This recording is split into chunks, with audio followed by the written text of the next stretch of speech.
Et alors, comment fait-on quand on connaît une crise monétaire? Je pense que Valentin voulait nous parler des crypto-monnaies. Est-ce que les crypto-monnaies, aujourd'hui, on en parle maintenant depuis un peu plus d'un an, enfin, on en parle depuis plusieurs années, mais là, on en reparle de plus en plus depuis un an. C'est en train de péter, hein. Là, on est encore sur une pente montante, hein. Est-ce que c'est une solution quand l'euro est en crise? Crypto-monnaie, bonne solution ou pas? Agnès, on te fera réagir aussi là-dessus tout à l'heure. Et en commençant cette présentation, je précise que je ne suis pas là pour vendre de la crypto-monnaie et dire que c'est la meilleure chose du monde. Chacun s'en fera son propre avis. Ce qu'il faut noter, avant toute chose, avant de voir ce qu'est une crypto-monnaie, c'est que ça a été possible grâce à une nouvelle technologie qu'on appelle la blockchain. Vous connaissez tous Internet, vous utilisez tous Internet.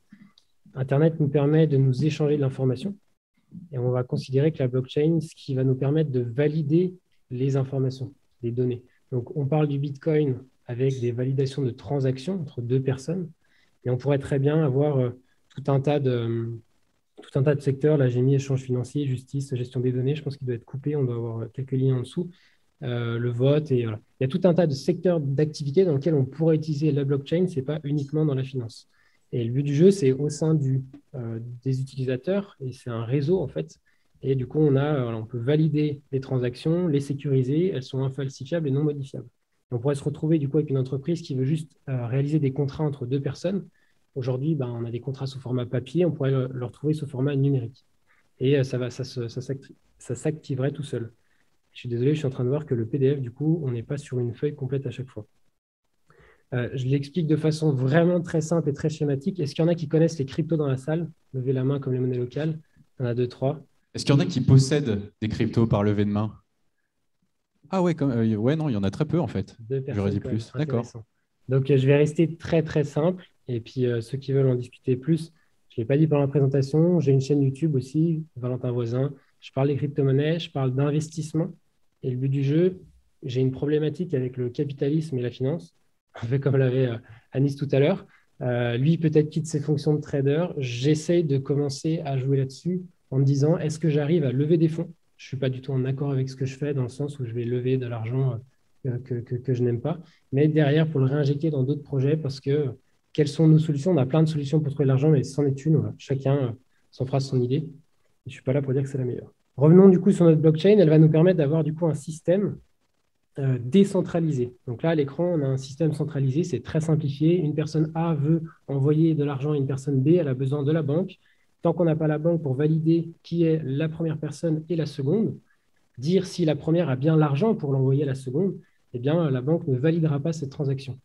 Du coup, la blockchain, est-ce qu'elle va nous permettre, justement, c'est de dire que toutes les personnes qui font partie du réseau peuvent prendre part à la validation de ces données. Donc, de transactions, on parlait de Bitcoin tout à l'heure, ou des données dans n'importe quel cas, je parlais de justice, de vote et compagnie. Du coup, toutes les personnes vont aussi avoir l'information des transactions de tout le monde. Ce qui n'est peut-être pas le cas au sein de la banque, peut-être que Crédit, je ne vais pas citer des banques, pardon. Peut-être qu'une banque A n'a pas les informations de la banque B, elles ne vont pas se les interchanger, alors que là, tout le réseau aurait les mêmes informations. C'est juste un système qui est totalement différent et le but du jeu serait potentiellement de retrouver de l'autonomie. Parce que ce que citait Anis tout à l'heure avec les banques, la Banque de France, la Banque centrale européenne, voire aux États-Unis la Fed, ces banques-là, elles décident comment est-ce qu'elles émettent leur monnaie, mais au niveau citoyen, on n'est pas vraiment consulté. Même si on vote pour un gouvernement, on n'a pas vraiment notre droit de parole là-dessus. Et du coup, les crypto-monnaies, à la base, le but du jeu, ce serait justement de proposer à tout le monde de se faire l'avis enfin, ils essayent de développer le projet dont ils ont envie. Donc on est sur quelque chose de très démocratique en fait là. Justement, la base est là-dessus. La base, c'est la démocratisation. C'est l'idée initiale. Et après, il peut y avoir des dérives. Eh oui. Et juste pour refixer la monnaie, en complément de ce qu'il disait à Nice, à la base, on a Aristote qui disait qu'il fallait que ce soit une valeur de compte, une réserve de valeur, et puis que ce soit, pardon, j'ai oublié, je ne l'ai même pas noté, peu importe. En gros, on a tout un tas de choses. Moyen Là, d'échange. je mettais un. Ouais, mais c'est un moyen d'échange, bien sûr. Il est transportable, il est divisible, il est unique. C'est notre billet actuel, en fait, qui nous permet toutes ces choses-là. Et on peut se poser la question, du coup, si nos crypto-monnaies vont pouvoir nous amener les mêmes choses. Eh bien, par exemple, quand on dit que notre billet il est unique, il a son petit code, ce que j'entends en haut à gauche, notre crypto-monnaie, notre Bitcoin, il est aussi unique et il est aussi divisible, il est aussi transformable et compagnie. La chose qui va changer, c'est que les échanges sont libres, du coup, de ce que je disais d'une institution financière comme les banques. le fonctionnement il est autonome par les personnes qui sont utilisatrices du réseau, un petit peu comme le fait l'élève, en fait, c'est exactement la même chose. Et il essaye de contrôler son émission monétaire. Je le montre juste après. Et en fait, sur l'élève, on est un petit peu sur le même cadre, sauf que l'élève, aujourd'hui, est adossé à l'euro. Il est obligé, du coup, de respecter la réglementation qui lui est imposée. Mais il n'empêche que c'est quand même une alternative vraiment très intéressante. Je mets comme ça trois grosses problématiques. Je pourrais m'en parler pendant des heures, et ce n'est pas forcément le but de la soirée. En gros, au niveau des problématiques de liberté, on a aujourd'hui des personnes du coup, qui ont créé ces monnaies. Si demain, la Banque centrale européenne se met à créer sa propre crypto-monnaie numérique, c'est une possibilité où ça pourrait être une entreprise, comme ici j'ai mis Facebook, qui avait ce projet-là, projet qui a capoté, ils ont voulu en créer d'autres. Il y a tout un tas d'initiatives qui sont faites par des entreprises. Le jour où ces personnes, ces entités essayent de créer ce genre de crypto-monnaie-là, elles vont pouvoir contrôler toutes les émissions, voir toutes les transactions qu'on va pouvoir réaliser entre les uns et les autres. Et selon moi, ça pourrait apporter des problématiques un petit peu de liberté, ce qu'on n'aurait pas justement en échangeant des billets simplement avec les DEF. Et c'est déjà un projet avec la Banque centrale européenne, non? Et même en Chine avec le yuan. Alors voilà, si on veut des précisions, le yuan s'est déjà lancé. Il y a eu, je n'ai plus le nombre en tête, mais c'est déjà des millions d'utilisateurs. Ça s'est fait très rapidement. À savoir que la Chine, forcément, a donné une participation aux citoyens. Et l'euro numérique, c'est prévu pour 2025. Donc, c'est dans les standards. Ils sont un petit peu en retard par rapport aux autres pays. Ils doivent accélérer parce que le jour où les autres pays utilisent ces crypto-monnaies numériques, ça pourrait poser des problématiques sur les marchés financiers. Mais... Donc, si je comprends bien, selon toi, un euro numérique, c'est une bonne solution? C'est quelque chose de bien, pas bien? Après, est-ce que je suis là pour donner mon avis perso? Moi, je dirais. Ah bah oui, on veut savoir.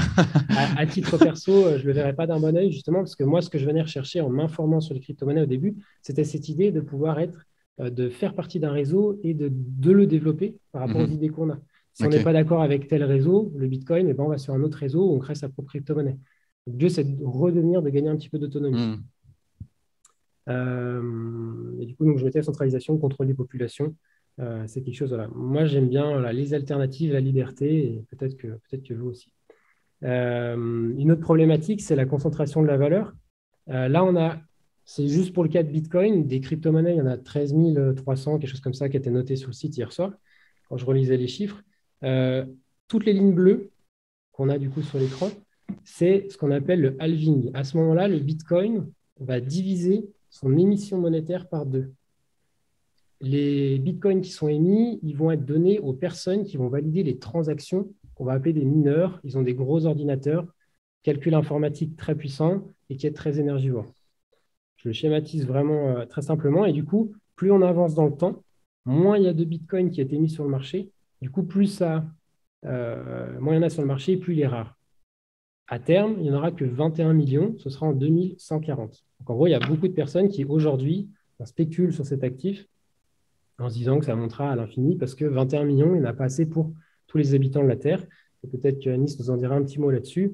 C'est très représentatif du coup du fonctionnement de l'or aussi. Et du coup, moi, j'aimerais bien utiliser une monnaie alternative. Peut-être que là, au sein d'un épargnant moyen qui a une problématique face à l'inflation, ça peut être intéressant d'avoir une monnaie qui ne perd pas de valeur dans le temps. Mais au final, quand on voit la prise de valeur Bitcoin aussi importante, aujourd'hui, celui qui n'a pas de Bitcoin, eh bien, demain, il sera pauvre parce qu'il y en a d'autres personnes qui en ont acquis des sommes phénoménales. Et on a des fortunes qui sont créées rapidement. Et voilà. Donc, c'était une deuxième problématique, concentration de la valeur. C'est les premières personnes qui ont été acteurs de ce réseau-là, forcément, aujourd'hui, sont très fortement enrichis et à détriment de tout le reste de la population. Et du coup, donc, problématique énergétique. Donc là, ça ne passe pas tout en entier. On a juste 115 TWh. C'est la puissance électrique que va utiliser le réseau sur une année. Et donc, c'était hier, 13 gigawatts en une journée. C'est la puissance qui est demandée pour faire tourner le réseau juste de Bitcoin. On dit qu'il y avait 13 000 crypto-monnaies. Donc, potentiellement, il y a d'autres crypto-monnaies qui ont d'autres fonctionnements qui ne sont pas le proof of work. Je ne rentre pas dans les gros détails, mais en gros, on parlait de la machine qui calcule, les ordinateurs qui calculent. Il y a d'autres possibilités de faire tourner ces crypto-monnaies-là qui seraient beaucoup moins énergivores. Christophe est un spécialiste, je pense, du coût énergétique des crypto-monnaies. Christophe va nous faire ça dans 2 secondes et je montre juste le petit tableau qui est en dessous. Et il va nous en parler. Qui est du coup, plus on avance dans le temps, donc en 2014, on voit une petite bosse. Donc, les pics qu'on avait au début au niveau des prix, plus les prix montent, on a des petites bulles. Donc, on en a eu une en 2011, on en a eu une en 2013, en 2017. Et puis là, on arrive à la prochaine bulle en 2021. Et à chaque fois qu'on a des pics, forcément, il y a beaucoup d'utilisateurs, beaucoup d'acheteurs. Et du coup, eh bien, on a cette courbe qui augmente et puis on ne sait pas quand est-ce qu'elle va s'arrêter. Du coup, ça pourrait poser problématique. Et est-ce qu'on introduit Christophe tout de suite ou est-ce que je finis en 2 secondes? On peut. Oui, bah, tu finis très très rapidement et après on pourra passer la parole à Christophe. C'était du coup le clin d'œil à ceux qui connaissent les cryptos. Là, on a 4 crypto-monnaies qui sont présentées. Celle qui a un D, c'est le Dogecoin. C'est une blague. Elle a recopié Bitcoin. Elle a pris des valeurs juste incroyables. Certains pensent que c'est une révolution monétaire. D'autres pensent que c'est une arnaque. Je vous pose la question, vous en ferez votre propre avis avec ce que j'ai pu présenter. Même si, comme tu disais tout à l'heure, socialement, on a quelque chose, on a de l'idéologie qui était à la base de réfuter les marchés financiers, de proposer quelque chose de différent. Je terminerai juste avec, pour moi, l'élément fondamental, en fait, c'est la confiance qu'on a entre les utilisateurs. Qu'on soit à la base, il y a des milliers d'années, on était sur un échange de coquillages. Aujourd'hui, si demain on s'échange un bitcoin ou peu importe, des euros, ou là, j'avais mis une petite pièce d'or aussi, ce qui compte, c'est que les personnes qui utilisent cette monnaie-là, elles se fassent confiance les unes aux autres. Et du coup, est-ce qu'on se ferait confiance autour d'une monnaie numérique? Chacun s'en fera son idée.